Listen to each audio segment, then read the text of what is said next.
Nian Bing menyampaikan ia ingin meminjam uang dikarenakan ia tersesat.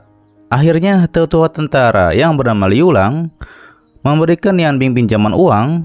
Tapi saat itu Nian Bing ingin meminjam 1000 koin emas lagi, karena kalau tidak Raja Naga Api akan menyerang pihak tentara.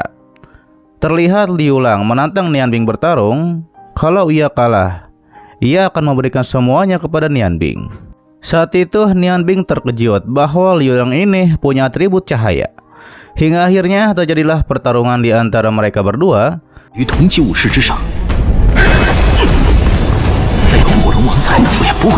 Sementara itu terlihat di kota Bingshu, orang-orang membicarakan tentang Nian Bing yang adalah penyihir api dan es. Saat itu juga ada Papa Lukas yang adalah Raja Naga Bumi. Ia pun kecewa Nian Bing telah pergi, padahal ia ingin memakan masakan Nian Bing. Hal itu pun membuat ia pergi ke restoran lain untuk makan. Tapi ketika di sana, ia pun diberikan minuman yang membuat ia pingsan.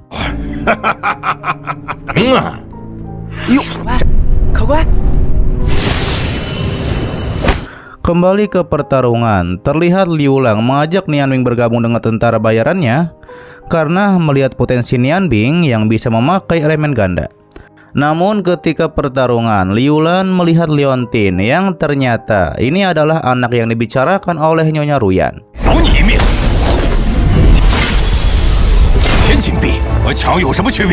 Hingga akhirnya ia pun menghentikan pertarungan dan memberikan 1000 koin emas kepada Nian Bing.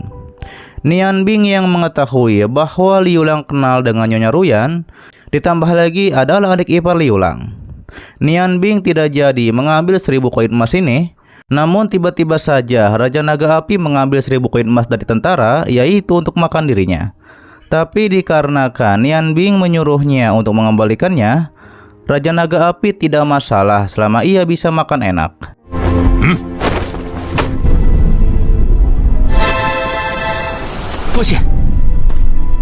Ketika di jalan, Nian Bing mengatakan bahwa prajurit cahaya tadi mempunyai hubungan dengan Nyonya Ruyan dan ia pun tidak berhak mengambil uang mereka.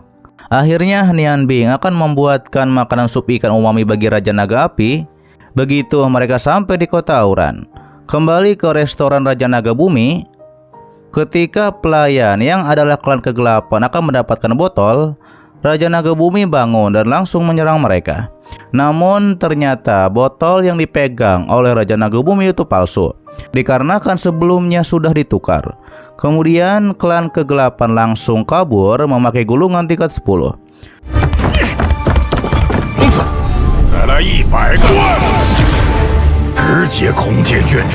Sementara itu di aula utama klan kegelapan, Ping Chao dan Ping So menyerahkan botol yang mereka dapatkan dari Raja Naga Api. Lalu muncul Ratu Sina yang adalah istri dari penguasa bulan. Terlihat Ratu nampaknya akan memberikan misi bagi Ping So dan tidak boleh pergi sendirian.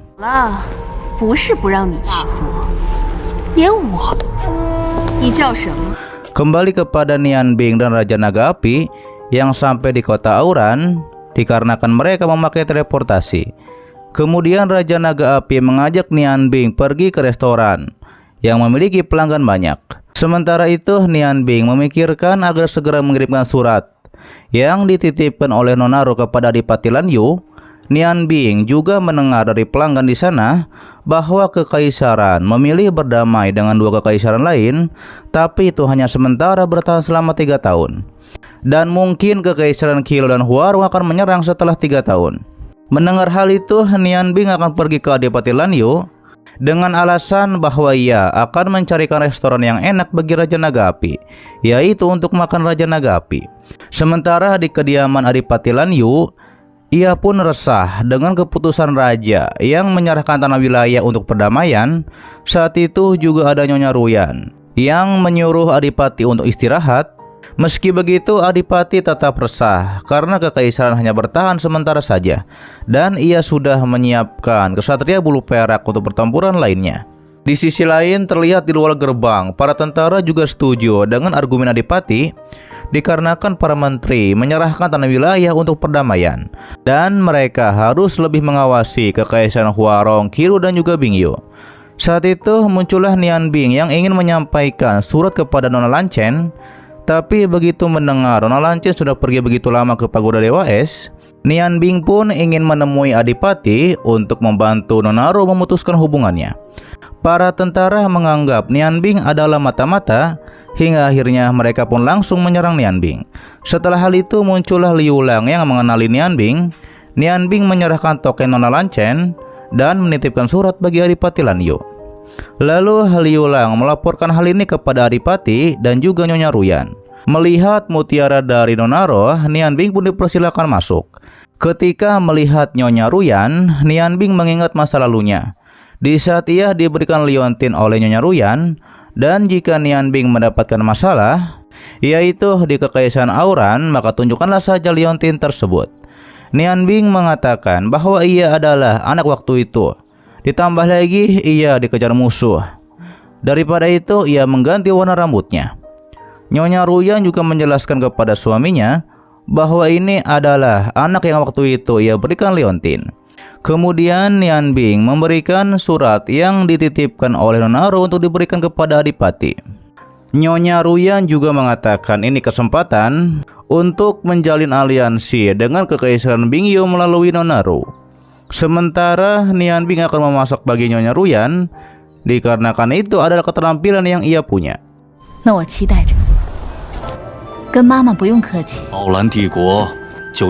Namun ketika ia membeli bahan masakan, Nian Bing dilihat oleh Nona Rui. Nona Rui pun langsung mengikuti Nian Bing, dikarenakan ia masih mencurigai Nian Bing. Di sisi lain kita diperlihatkan Raja Naga Luar Angkasa yang bernama Cangkong. Ia pun menolong seorang wanita yang digertak oleh dua pria, padahal mereka bertiga bersekongkol dan dari klan kegelapan.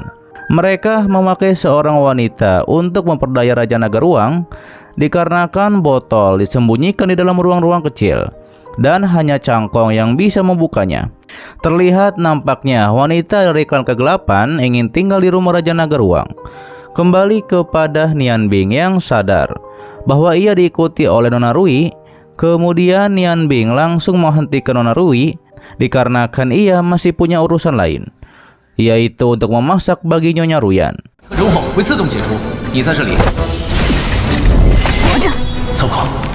Sementara terlihat Raja Naga Api kesal. Mengapa Nian Bing belum juga kembali? Sementara di tempat Cangkong, ia pun diperdaya oleh wanita dari klan kegelapan. Cangkong dipanggil kakak sayang oleh wanita tersebut, sehingga wanita itu bisa masuk ke ruang harta Cangkong.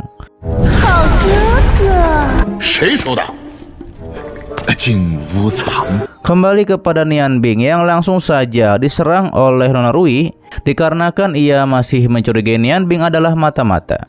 Di sisi lain di tempat Raja Naga Ruang, ketika ia sudah tertidur, wanita asing tersebut mengambil botol dengan kekuatan kegelapan, kemudian ia pun langsung pergi.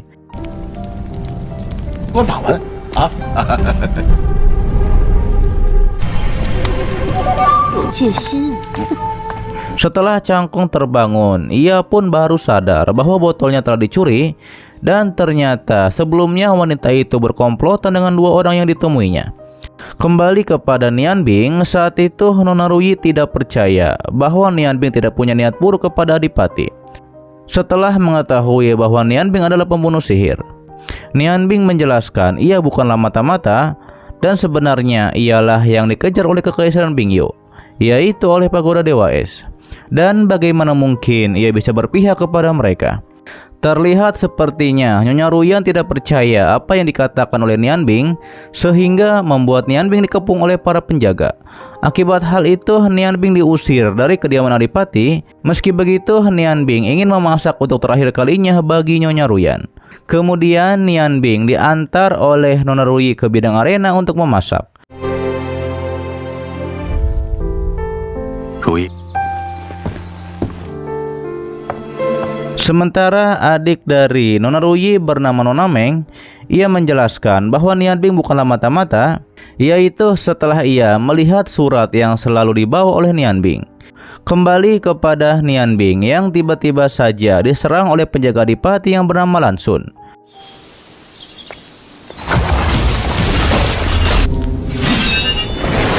Sementara di aula, Adipati dan Nyonya Ruyan telah salah paham kepada Nian Bing dan masalah sebenarnya ada pada Lan Xun yang mengkhianati Nona Ruyi sebelumnya. Di sisi lain, Nian Bing menduga pria yang mengkhianati Nona Ruyi adalah Lan Xun ini. Nian Bing kesal karena sebab Lan Xun ini ia diragukan oleh Nyonya Ruyan. Ternyata Lan Xun ini meninggalkan Ruyi untuk mendekati Nona Lan Chen dan bertugas menjaga Adipati. Setelah itu, Nian Bing menjelaskan kepada Lan Xun harus berinisiatif meminta maaf kepada Nona Ruyi dan menebus kesalahannya. Ditambah lagi, Nona Ruyi masih peduli kepada Lan Xun dan juga harus menjelaskan kepada semuanya apa yang sebenarnya terjadi. Kemudian langsung menjelaskan yang sebenarnya kepada Adipati dan Nyonya bahwa ia jatuh cinta kepada Ruyi 3 tahun lalu dan ia ingin menikah dengan Nona Ruyi. Meski ia tahu kesalahannya adalah meninggalkan Ruyi untuk menjaga Adipati. Akhirnya Adipati akan menghukum Lan Xun dikarenakan mencampurkan urusan pekerjaan dan juga cinta. Kemudian Lan Xun berhadapan dengan Adipati. Ia pun tidak berdaya melawan Adipati. Bahkan dia sampai menjatuhkan kalung anak panah yang sebelumnya diberikan oleh Nona Ruyi. Dan bukti dengan adanya ini, maka Lan Xun menjadi milik Nona Ruyi.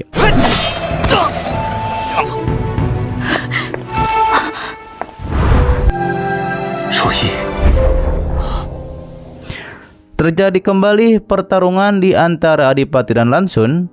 Ketika Lan Xun akan dihabisi oleh Adipati, saat itulah Ruyi menghalangi.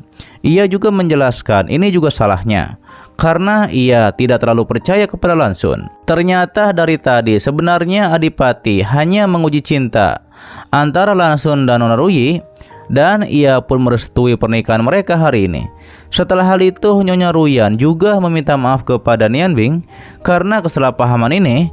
Namun tiba-tiba saja di luar kediaman Adipati, langit menjadi gelap dan muncullah burung Phoenix, yang ternyata itu adalah 2 tetua dari klan Phoenix bersama Nona Fengno. Tetua pun menyuruh Nyonya Ruyan untuk keluar.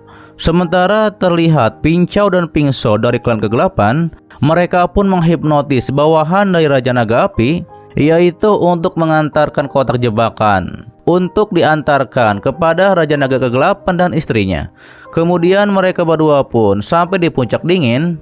Akan tetapi mereka langsung disergap oleh Raja Kegelapan, dan tampaknya Raja Naga Kegelapan lebih kuat dari Raja Naga lainnya. Terlihat tetua dari ras naga itu menyampaikan ini adalah kotak suplemen kesehatan bagi kehamilan istri Raja Naga Kegelapan. Namun Xuan Jia yang adalah Raja Naga Kegelapan nampaknya tidak suka Qian perhatian kepada istrinya.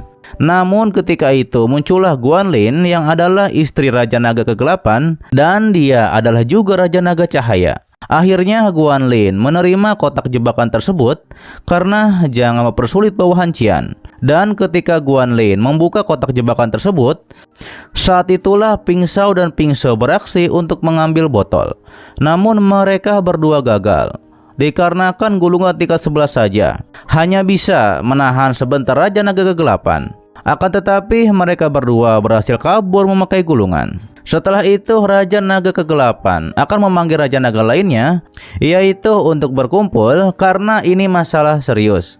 Karena klan kegelapan mengincar 7 botol dengan segel Meudas. Kembali kepada Nian Bing ketika ia akan memasak, penjaga melapor bahwa ada 4 orang yang mencari Nyonya Ruyan, dan ternyata itu adalah klan Phoenix. Dan tiba-tiba saja tetua dan lainnya pun menerobos masuk. Ketika itu Nian Bing dan Nona Fengno menanyakan kabar masing-masing, namun tetua menegaskan bahwa teman Nona Fengno hanyalah dari klan Phoenix, juga jangan bergaul dengan orang luar karena akan menghalangi masa depan Nona sebagai Phoenix of Hope. Kemudian Nona Fengno diperintah oleh tetua untuk menghabisi Nian Bing dengan tangannya sendiri, yaitu untuk membuktikan kesetiaannya pada klan Phoenix. Akhirnya terjadilah pertarungan di antara mereka berdua. Ditambah lagi sebenarnya masing-masing dari mereka tidak ingin melukai, tapi Nona Fengno melakukan ini agar para tetua melepaskan Nian Bing. Ketika pertarungan itu, Nian Bing diberitahu oleh Nona Fengno bahwa ia harus menang.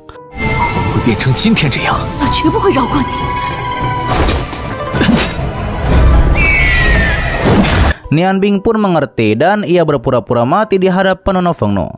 Hal itu pun membuat Adipati dan Nyonya Ruyan sangat marah. Ditambah lagi Nyonya Ruyan mengatakan apa masih belum cukup, ia sudah dihukum oleh klan Phoenix dan juga telah kehilangan anaknya.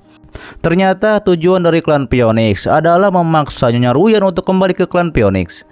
Tapi pastinya Nyonya tidak akan kembali.